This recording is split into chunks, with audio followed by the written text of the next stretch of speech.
మీకు కూడా మమ్మీ చేసిన ఇడ్లీ తిని తిని బోర్ కొడుతుందిగా. I know. So let's make some variety వంటలు.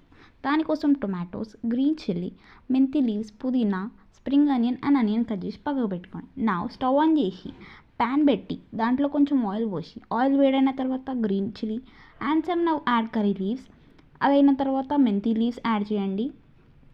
Now stir well. దాని తర్వాత పుదీనా వేసి కలపండి. అయిన తర్వాత spring onion and some onion వేసి కలపండి. అది అవుతున్నప్పుడు మనం టొమాటోస్ కోసుకుందాం.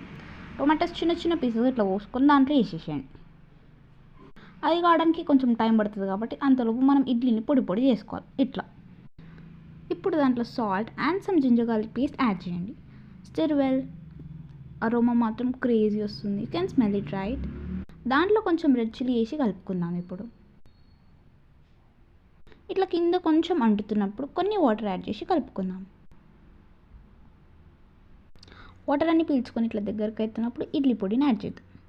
మిక్స్ మిక్స్ మిక్స్ మంచిగా మిక్స్ చేసుకోండి, అలా కాకుండా. దాని తర్వాత last but not least add some coriander and some garam masala powder. ఒకసారి కలుపుకున్న తర్వాత స్టవ్ ఆఫ్ చేసేద్దాం. It's now ready to serve. చూడడానికి మస్తు ఉంది కదా, నాకు కూడా నచ్చింది. మమ్మీ కూడా మెచ్చుకుంది రోయ్.